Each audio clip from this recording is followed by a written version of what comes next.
আপনারা এখন দেখেছেন মোবাইলে ধরা পড়ছে অনেক এলাকায় অনেক অমুসলিম ছেলে মুসলিম সেজে।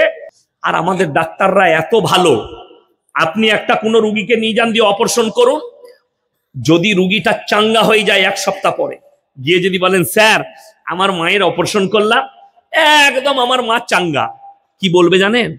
এমনি নাকি কচু খেয়ে পড়াশোনা করেছি, এটা লন্ডনে পড়াশোনা করেছি, এটা লন্ডনের সার্টিফিকেট, এটা আমেরিকার, এটা জাপানের, এটা জার্মানের। আর যদি মরে যায় অপারেশন করতে গিয়ে, তখন আর সার্টিফিকেট দেখাবেন কার দিকে? আল্লাহর হাত। আল্লাহ বললে কত বড় নেমোখানা। অনেক গাই মুখো হেলে ঘুরে বেড়াচ্ছে। গাই মুখো হেলে বুঝেন?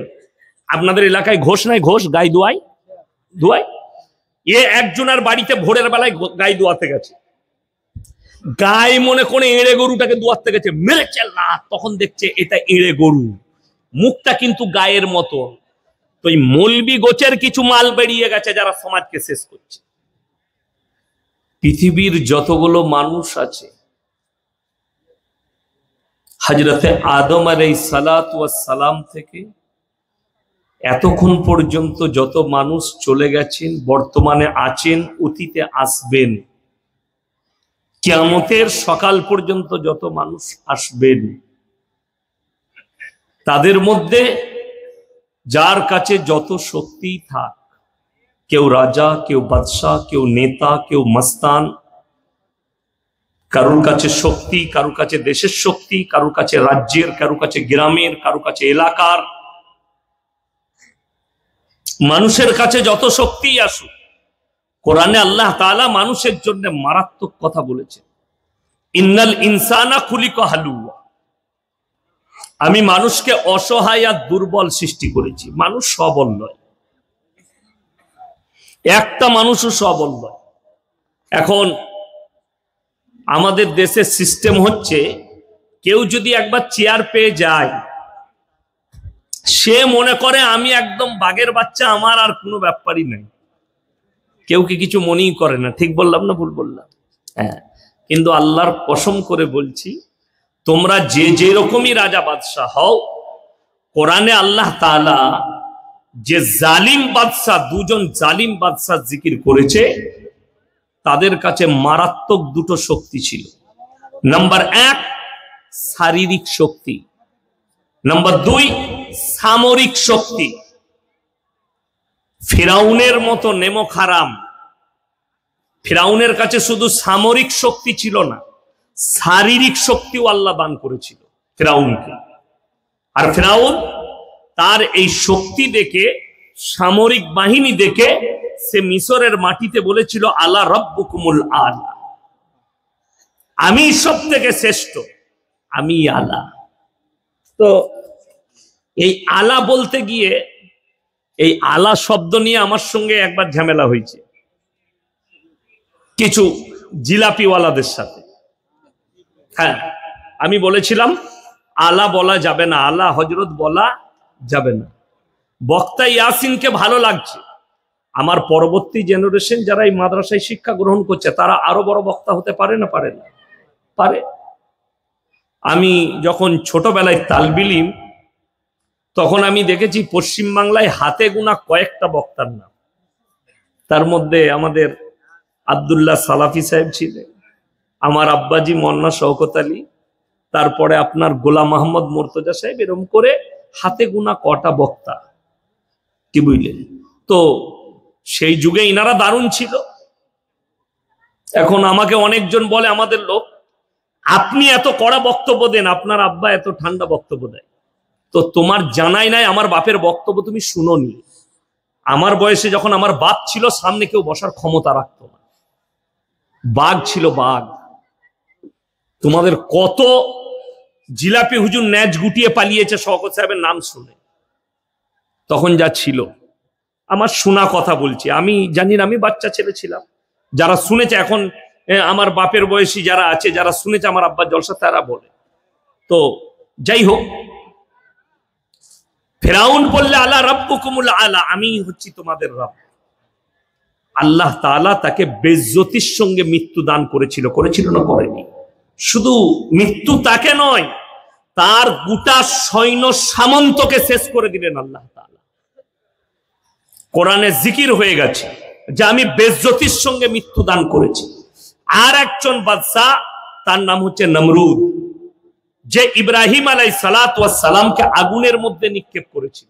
তার কাছেও শারীরিক শক্তি, সামরিক শক্তি, আল্লাহ তাকেও বেজ্জতির সঙ্গে মৃত্যু দান করেছিল। যখন আগুনে নিক্ষেপ করা হয় ইব্রাহিম আলাইহিস সালাতু ওয়াস সালামকে, তিনি আল্লাহর কাছে মাদদ চাইলেন, আর আল্লাহ তাআলা আগুনকে হুকুম জারি করে দিলেন, কুল্লা ইয়া নারু কুনি বারদাও ওয়া সালামান আলা ইব্রাহিম, আগুন তুমি ক্ষান্ত হও আমার ইব্রাহিমের জন্য। একটা পশমকে জ্বালাতে পারবে না, আল্লাহর কসম, একটা পশম জ্বালাতে পারেনি আগুন। জোরে বলুন সুবহানাল্লাহ। এটা আল্লাহর হুকুম। বর্তমানে পৃথিবীর যতগুলো নেতা আছে, পৃথিবীর বললাম, ভারতের নয়, পৃথিবীর যতগুলো নেতা আছে তাদের মধ্যে দুজন নেতা সব থেকে সুরক্ষায় থাকে। একটা হচ্ছে আমেরিকার প্রেসিডেন্ট, একটা হচ্ছে রাশিয়ার প্রেসিডেন্ট ভ্লাদিমির পুতিন। আর আমেরিকার যিনি বর্তমান প্রেসিডেন্ট হয়েছে ডোনাল্ড ট্রাম্প, সে যে গাড়িটাই চাপে ভারতের মুদ্রায় 550 কোটি টাকা দাম গাড়িটার। কত বললাম? 550 কোটি। যে মেটেরিয়ালটা দিয়ে গাড়ির বডিটা বানানো হয়েছে, ওই মেটেরিয়ালসটা এত মেহেঙ্গা, এত মূল্যবান, ওইটার 3টে আংটি আছে পৃথিবীতে। ওই মেটেরিয়ালের কটা? 3টে। একটা আছে ভারতে আম্বানির কাছে, একটা আছে আপনার দুবাইয়ের শেখের কাছে, আর একটা বুর্নিয়ার রাজার কাছে আছে। তাছাড়া পৃথিবীর কেউ পড়তে পারে না এত দামি মেটেরিয়াল। এই গাড়িটা শুধু গাড়ি নয়, ওই গাড়িতে যদি মিসাইল ছোড়া হয়, মিসাইল কাজ করবে না। ওই গাড়ির মধ্যে যদি কাঁচেতে 0 পয়েন্ট থেকে যদি AK-47 গুলি করা হয়, কাঁচে একটা স্কেচ পড়বে না, একটা স্কেচ আসবে না কাঁচে। গাড়িটা কত সুরক্ষা! শুধু তাই নয়, তাতে কি কি দিয়ে আছে, তার ভেতরে কয়েকটা মিসাইল লেস আছে। মিসাইল যেগুলো বিমানের দ্বারা নিক্ষেপ করা হয়, সেই মিসাইল ভরা আছে গাড়িতে। কয়েক লাখ খালি গুলি আছে গাড়িটায়। গাড়ির যিনি ড্রাইভার বসে থাকবে, সে ড্রাইভার গাড়ির ভেতরে বসে 6 থেকে 7 ঘন্টা যুদ্ধ করতে পারবে, এতগুলো অস্ত্র ভেতরে লেস আছে। গাড়ি থেকে বেরোতে হবে না। আমেরিকার যিনি প্রেসিডেন্ট, তিনি সুরক্ষা। আল্লাহর কসম খেয়ে বলছি, এর থেকেও দামি যদি সুরক্ষা থাকে তাও নিয়ে নিতে পারে, আল্লাহর কসম। তারপরও আমার আল্লাহর কাছে দুর্বল। যদি কোনো পৃথিবীর চ্যালেঞ্জ করনেওয়ালা থাকে, আমি আপনার চ্যালেঞ্জকে অ্যাকসেপ্ট করলাম। আমার আল্লাহ তাআলা ইমানদারির সঙ্গে বলবেন, একজন পুরো ঘেরা টোপে আছে, আমেরিকার প্রেসিডেন্টকে তাদের দামি সেনারা, যোদ্ধারা ঘিরে রেখেছে, গাড়ির ভেতরে আছে। কিন্তু যদি মালাকুল মউত আসে, আর কেউ রুখতে পারবে? জোরে বলবেন না সুবহানাল্লাহ। তাইলে যারা মস্তান আছো, যারা নেতা, যারা মনে করছে MLA MP হয়ে আমার কাছে বডিগার্ড আছে Y+ ক্যাটাগরি, মালাকুল মউত এলে তোমার আর বডিগার্ড কাজ করবে না, মাল পটল তুলবে। কথাটা বুঝতে পারেন? আর একটা কথা শুনেলে, অনেকজন মনে করে, দেখবেন শরীর অসুস্থ, কলকাতা গেছে, অ্যাপেলোই দেখিয়েছে, কোন এক ডাক্তার ওষুধ দিয়েছে, আল্লাহ শিফা দিয়েছে, ভালো হয়ে গেছে। কিন্তু তাকে যদি জিজ্ঞেস করা হয়, ভাই কি করে ভালো হলে? জানিস না, আমি অ্যাপেলোতে অমুক ডাক্তার আমাকে ভালো করে দিলে। বে ডাক্তার ভালো করলে তোকে? আর আমাদের ডাক্তাররা এত ভালো, আপনি একটা কোন রুগীকে নিয়ে যান, দিয়ে অপারেশন করুন, যদি রুগীটা চাঙ্গা হয়ে যায় 1 সপ্তাহ পরে, গিয়ে যদি বলেন, স্যার আমার মায়ের অপারেশন করলাম, একদম আমার মা চাঙ্গা, কি বলবে জানেন? এমনি নাকি, কচু খেয়ে পড়াশোনা করেছি, এটা লন্ডনে পড়াশোনা করেছি, এটা লন্ডনের সার্টিফিকেট, এটা আমেরিকার, এটা জাপানের, এটা জার্মানের। আর যদি মরে যায় অপারেশন করতে গিয়ে, তখন আর সার্টিফিকেট দেখাবেন কার দিকে? আল্লাহর হাত। আল্লাহ বললে, কত বড় নেমোখানা, মরলে আমার দোষ, ভালো হলে তখন বুক চাপড়িয়ে বলছে, এমনি নাকি, কচু খেয়ে পড়াশোনা করেছে, আমার বাপ লন্ডন থেকে পাশ করাইছে। নেমোখারাম। রুগী সুস্থ হলে বলো, আমি তো বাহানা, আল্লাহ সুস্থতা দান করেছে।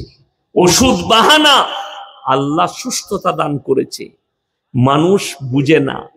ওই জন্যে আল্লাহর কসম করে বলছে, আল্লাহ কোরআনে বললেন, ইন্নাল ইনসানা খুলিকা হালুয়া, আমি মানুষকে অসহায় আর দুর্বল সৃষ্টি করেছি। আমি কিন্তু এখনো বায়ান শুরু করি নাই, আপনারা বলছেন বায়ান শুরু করে দিয়েছি।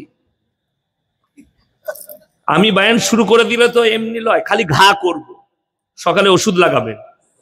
আমি আল্লাহকে চিনাচ্ছি আপনাদেরকে। কাকে চিনাচ্ছি? আল্লাহকে, আল্লাহর বড়াই, আল্লাহকে। পৃথিবীর মানুষ আল্লাহর কাছে দুর্বল।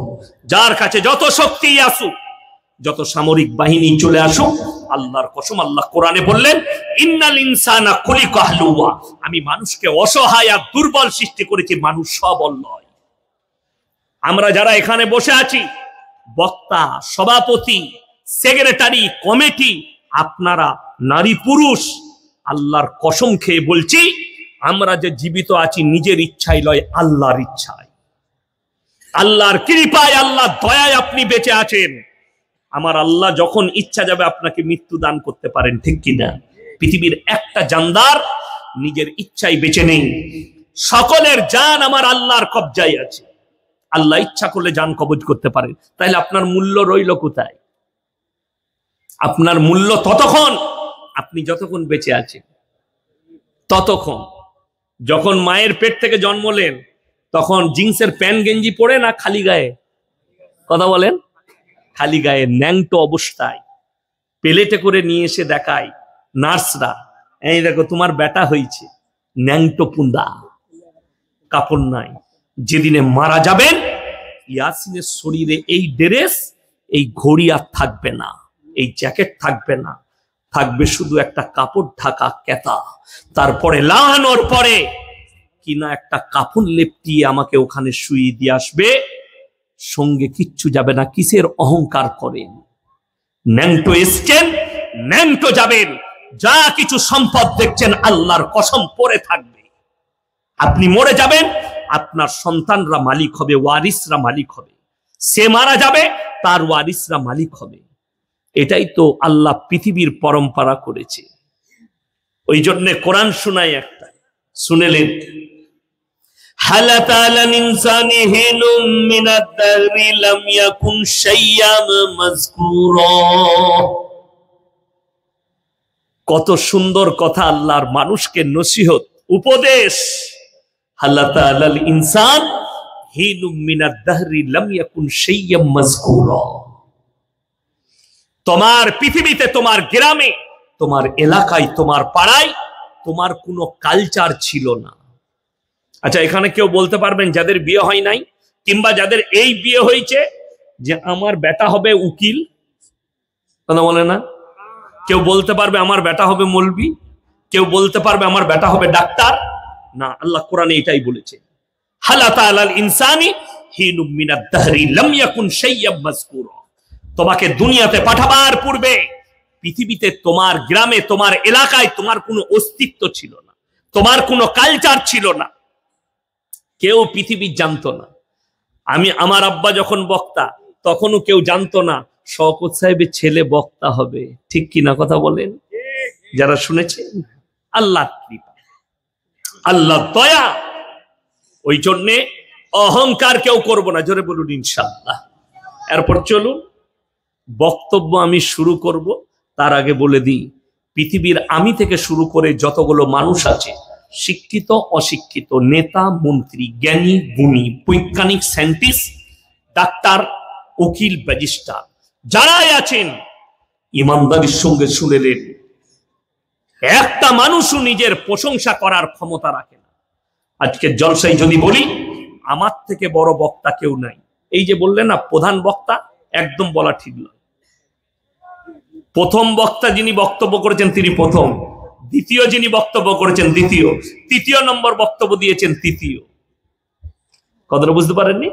আমাদের দেশে প্রধান বক্তা বলা মানে এই বক্তাগুলো বাকিগুলো ছোট, সবাই আলেম, সবাই কোরআন হাদিসের কথা বলছে, প্রধান কিসে? না,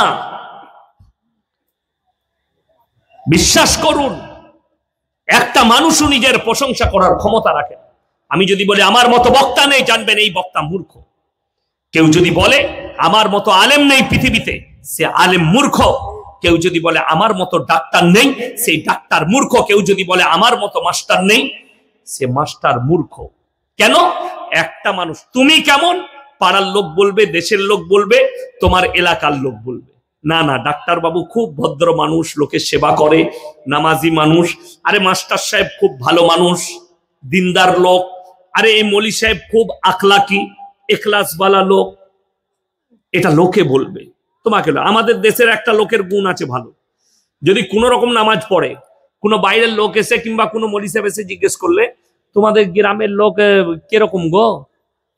আরে আমি ছাড়া সালা সবই খারাপ, আমি খালি ভালো আছি। তার মানে ওর থেকে খারাপ আর পৃথিবীতে কেউ নেই। জানবেন, যে বলবে গায়ের সবাই খারাপ, আমি খালি ভালো, ওই মালটা সব থেকে খারাপ। তাকে বলতে হবে আমি ভাই গুনাহগার, আর সবাই আল্লাহওয়ালা আছে, অসুবিধা নেই, বলুন কি হয়েছে, তবে এই লোকটা ভালো, চলুন আমি শোনাবো। একমাত্র পৃথিবীতে যদি প্রশংসা করার ক্ষমতা কেউ রাখেন, তিনি হচ্ছেন আল্লাহ তাআলা। জোরে বলুন সুবহানাল্লাহ। কে রাখেন? আল্লাহ। যদি বলেন কোথায় আছে? কোরআনে, সূরা কাহফ একবারই শেষ আয়াতের আগের আয়াত। আজকে দেখুন, আপনাদিকে বলি, এটা মাদ্রাসার জলসা, ইমানদারির সঙ্গে বলবেন, প্রত্যেকটা মুসলমান নরনারীর জন্য দ্বীনি শিক্ষা অর্জন করা কি বাবা? জোরে বলুন, ফরজ। আমি বলে যে এই থানাটা কোন থানা? নবগ্রাম থানা। পুরো নবগ্রাম থানায় যদি সমীক্ষা করা হয়, 100 জনের মধ্যে 80 জনের কাছে দ্বীনি শিক্ষা নেই। ঠিক বললাম না ভুল বললাম? হ্যাঁ। যার কারণে মানুষের অবস্থা কত খারাপ বলে দিই, সমাজের অবস্থা। আমরা খালি কি করি, জলসায় কোন বক্তা এসছে, জলসা হবে, জলসা শুনিয়ে আসি। যেমন আমার মায়েরা যদি সুর করে বক্তব্য দেয়, তাহলে বলবে কি বক্তালো, কি গলালো, বুঝলি কিলো, বুঝে নাই কিচ্ছু, খালি গলাটা ভালো ছিল। এই করে সমাজ শেষ হয়ে গেল। আমি কালকের জলসায় বলেছি, 2 বছর আগে আমি মেদিনীপুরে জলসা করতে, এক হুজুর সাহেব জলসা করতে এসছে। আমি মসজিদে শুয়ে আছি, আমার 10টা থেকে 12টা টাইম, তো উনি 8টায় চেপেছেন, একটা পাখির গল্প ধরেছে, পাখির। আর মাত্র 10 মিনিট বাকি আছে, আমি স্টেজে গেলাম, পেছনে বসলাম, তো একজন চাচা নামাজ পড়ে, সে বললে হুজুর পাখিটা এখনো উড়লনি। সে তখন বলছে, বাবারা আমাকে আগামী বছরে দাওয়াত দিবেন বাপ, আমি পাখিটা উড়িয়ে দেব। মানে আবার 2 ঘন্টা লিবে পাখি উড়তে। সমাজ শেষ হয়ে গেল এই করে। 6 মাস আগে একদম অল্প ছেলে, শুনেলেন, কমের মানুষ যখন মূর্খর কাছ থেকে ইলম লিবে, তখন জানবেন কিয়ামতের আলামত, আল্লাহ ইলমের থেকে আগে বড় বড় আলেম দিকে দুনিয়া থেকে তুলে নিবেন। এটা মাথায় রাখবেন। হাওড়া জেলায় হুগলি ডিস্ট্রিক্টের ডানকুনির কাছে জালসা করছি, কত লোক বসে আছে।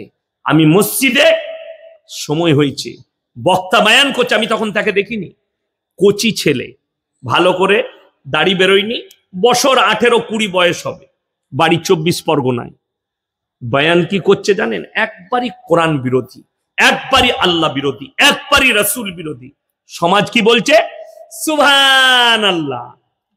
কেন? তাদের কাছে দ্বীনি শিক্ষা না থাকার কারণে, দ্বীনি ইলম না থাকার কারণে। একটা লোক প্রশ্ন করলো না যে এটা দলিল কোথায় আছে। অনেকজন মনে করে আব্দুল কাদের জিলানী রহমতুল্লাহ আলাই জবরদস্ত আল্লাহর ওলি। অনেকজন মনে করে আমার 1 লাখের বেশি জলসা ছুটছে, একটা স্ক্রিপ্ট যদি কেউ বার করে আনতে পারেন যে আপনি বড় পীর আব্দুল কাদের জিলানীকে গালি দিয়েছেন, আমি তার জুতোর মালা পড়ে যাবো এখান থেকে। গালি দিইনি, কিন্তু মিথ্যাচার যারা করেছে তার নামে, তাকে কিন্তু ছেড়ে কথা হবে। মিথ্যাচার কি? এই বক্তা বায়ান করছে ডানকুনিতে, বাবারা, মায়েরা, বোনেরা, বড় পীর বাবা কেমন পীর ছিল বাপ? সবাই বলছে হুজুর বলুন বলুন। হুজুর বলছে, বাবারা, বড় পীর এমন পীর ছিল, গোটা পৃথিবীর যতগুলো সমুদ্র আছে, পানিগুলো যদি কালি করে দেওয়া হয় বাপ, আর যতগুলো গাছ আছে সব যদি কলম করে দাও বাপ, তারপরেও তোমরা বড় পীরের প্রশংসা লেগে শেষ করতে পারবে না। সবাই বলে সুবহানাল্লাহ, নাউজুবিল্লাহ বলেন, আরো জোরে বলুন নাউজুবিল্লাহ। এই বয়ানটা করার কারণে বক্তার ঈমান চলে গেছে। আমি স্টেজে গিয়ে বললাম, সেদিনে ভাগ্যিস কোনো ইউটিউবার ছিল না, নাহলে ভাইরাল হতো। আমি তাকে বললাম কোথায় বাড়ি, 24 পরগনা। কোথায় পড়াশোনা করেছ? মোবাইলে শুনি। আমরা তো মোবাইলে পাস করা মৌলবি। এগুলোর নাম হচ্ছে গাইমুখো হেলে। গাইমুখো হেলে জানেন? এই কিছুদিন আগে দেখলাম এক জিলাপি হুজুরকে আরামবাগ টিভি শফিকুল হারামখোর তাকে নিয়ে এসে সাক্ষাৎকার করাচ্ছে যে তুমি বলে দাও যে আমি মুসলমান, যাতে ইয়াসিন সাহেব আমাকে বলেছে ও মুসলমান নয় এটা যেন প্রুফ হয়ে যায়। একটা গুটকাখোরকে ধরে নিয়েছে 3 তলা টুপি পরে। আপনারা জানেন, আলেম দিকে জিজ্ঞেস করুন, আল্লাহ নবীর যারা লাশ চুরি করতে গিয়েছিল ইহুদিরা, লম্বা জামা, সারা দিন তারা কোরআন পড়তো, নামাজ পড়তো, রাতের বেলায় তারা মাটি কুড়ে শহরের বাইরে ফেলে আসতো। নবীর লাশ চুরির ঘটনা যেটা আছে, 3 জন ইহুদি পা পর্যন্ত জামা। ওই জন্যে লম্বা জামা আর মাথায় টুপি। আপনারা এখন দেখেছেন মোবাইলে ধরা পড়ছে অনেক এলাকায়, অনেক অমুসলিম ছেলে মুসলিম সেজে দাড়ি রেখে কি করছে, ভিক্ষা করছে যাতে মুসলিমদের বদনাম হয়। ঠিক বললাম না ভুল বললাম? ধরা পড়ছে। তো আপনি যদি সবাইকে মৌলবি মনে করেন আপনার ভুল হবে। অনেক গাইমুখো হেলে ঘুরে বেড়াচ্ছে। গাইমুখো হেলে বুঝেন? আপনাদের এলাকায় ঘোষ নাই? ঘোষ গাই দোয়াই দোয়াই। এ একজনের বাড়িতে ভোরের বেলায় গাই দোয়াতে গেছে। গাই মনে করে এড়ে গরুটাকে দোয়াতে গেছে, মেরেছে লাত। তখন দেখছে এটা এড়ে গরু, মুখটা কিন্তু গায়ের মতো। তো এই মৌলবি গোছের কিছু মাল বেরিয়ে গেছে যারা সমাজকে শেষ করছে, কিন্তু মৌলবি নয়। আপনাকে দেখিয়ে দেবো, আমাকে এত গালি দিয়েছে কারা? এক শ্রেণীর মৌলবিরা ফোন করে গাল দিয়েছে আমাদের পশ্চিম বাংলায়। কখন? যখন আমি বলেছি মাইক নিয়ে মারুতি আর টোটো ভাড়া করে গ্রামে গ্রামে বাজারে বাজারে আদায় করা, মাদ্রাসার নাম করে, মসজিদের নাম করে, ইসলামের বদনাম। অমুসলিম ভাইরা বলছে এদের মৌলবিরা ভিক্ষা করে খায়, অথচ আমরা জীবনে মৌলবিরা কেউ বেরোই না। ওই দাড়ি রেখেছে, টুপি লাগাইছে, আমাদের মতো সেজে এই কাজ করে বেড়াচ্ছে, দিয়ে আমাদের বদনাম। তো এই হারামখোর শুনেলেন, লম্বা জামা পরলে, টুপি পরলে সে মুমিন হয়ে যাবে এটা কোনো শর্ত নয়। বড় মৌলবি এ লম্বা জামা লাগাইছে, মাথায় টুপি, মোবাইলে পাস করেছে, ঘটনাটা কোথাও শুনে এসে বর্ণনা করে দিবে। লোক বলছে সুবহানাল্লাহ। কেন? তাদের কাছে দ্বীনি শিক্ষা না থাকার কারণে। অথচ আল্লাহর কসম, কোরআন যাদের কাছে বাংলা মানে কোরআন মোবাইলে লোড করা আছে, আমি বলছি খুলেন আপনারা কোরআনটা, সূরা কাহাফ। যদি আমি মিথ্যা বলে থাকি আমাকে ফোন করে নম্বর দিয়ে সবাই গাল দিচ্ছে, আমি দোয়া বলে মেকেলেই গাল। এই গাড়িতে আসছিলাম, কাঁথি থেকে এক জিলাপি হুজুরের মুরিদ ফোন করে মা বোন তুলে গাল দিচ্ছে। আমি বললাম আমি তো এখনো পর্যন্ত মাজার ভাঙতে লাগি নাই, তাহলে তোদের অবস্থা কি হবে বুঝেলে? এখন থেকেই ছুটে বেড়াচ্ছিস তোরা, এত গাল দিচ্ছিস। যাই হোক, আমি যেটা বলছি, সূরা কাহাফ 16 পারায় শেষ হচ্ছে, 15 পারায় স্টার্ট। খুলেন একবারই শেষ আয়াতের আগের আয়াত। কুল লাউ কানাল বাহরু মিদাদাল লিকালিমাতি রাব্বি লানাফিদাল বাহরু ক্বাবলা আন তানফাদা কালিমাতু রাব্বি ওয়ালাউ জিনা বিমিসলিহি মাদাদা। হে আমার নবী, পৃথিবীর মানুষকে বলে দাও, পৃথিবীতে যতগুলো সমুদ্র আছে সব পানিগুলো যদি কালি করা হয়, আর পৃথিবীর মানুষ যদি আল্লাহর প্রশংসা লিখতে শুরু করে, সব পানি শেষ হবে। আমি আবার অতটাই দেব, সেটাও শেষ হবে। আল্লাহর প্রশংসা লিখে শেষ করা যাবে না। সকলে জোরে বলুন সুবহানাল্লাহ। এটা আল্লাহ কার জন্য বললেন? নিজের জন্য বললেন। রাসূল কোন পয়গম্বরের জন্য আল্লাহ এটা প্রযোজ্য করেননি, অনলি ফর নিজের জন্য। আর হারাম করে লাগাচ্ছে কার জন্য? বড় পীরের জন্য। যেটা আল্লাহ নিজের জন্য বলেছে ওটা বড় পীরের জন্য। বড় কষ্ট লাগে। আমি তোমার পীরের বিরোধী নয়, আমি তোমার ভাষার বিরোধী, তোমার সিস্টেমের বিরুদ্ধে লোক আমি। আমার মুসলমান ভাই, আপনি যার বক্তব্য শুনছেন, দেখবেন যদি গাঁজাখড়ি গল্প বলে, জানবেন ইসলামের ক্ষতি করছে, তার কাছে কোরআন হাদিসের জ্ঞান নেই। এগুলোকে বলা হয় বানানো, বানাওয়াট এবং গাঁজাখড়ি গল্প। বড় পীর যদি আজকে বেঁচে থাকতো, আব্দুল কাদের জিলানী রহমাতুল্লাহ আলাইহি এদিকে কাফের ফতোয়া দিত, তার নামে মিথ্যাচার করা হচ্ছে, এর থেকে দামি দামি মিথ্যাচার। আমার মুসলমান ভাই, এরপরে আপনাদেরকে বলি, কোরআন সত্য কিতাব না মিথ্যা? হাত তুলে বলুন সত্য। মাশাআল্লাহ, এতগুলো মানুষ বললেন সত্য। আপনারা জানেন বর্তমানে ভারতে 140 কোটি মানুষ আছে, 43 কোটি, তার মধ্যে 40 কোটি মুসলমান আছে। এই 40 কোটি মুসলমানের ভেতরে 10 কোটি মুসলমান আছে কিনা এটাও সন্দেহ জাগে। তার মারাত্মক কারণ, দলিল আমি এখানেই দিয়ে যাব, এই জায়গায় দিয়ে যাব। দেখুন কোরআন, আল্লাহ তাআলা সূরা বাকারার প্রথমেই কোরআন সম্পর্কে মানুষকে কি দিয়েছে? সার্টিফিকেট দিয়ে দিয়েছে। যালিকাল কিতাবু লা রাইবা ফি, আমার এই কোরআনে সন্দেহের কোনো অবকাশ নাই, বিন্দু মাত্র অবকাশ নাই। জোরে বলুন সুবহানাল্লাহ। তার মানে এই কোরআনে সন্দেহ নেই। কোরআনে যতগুলো কথা আছে সব সত্য। আল্লাহ যত নসিহত করেছেন সত্য। আল্লাহ যেটাকে হালাল করেছেন হালাল, আল্লাহ যেটাকে হারাম করেছেন সেটা হারাম।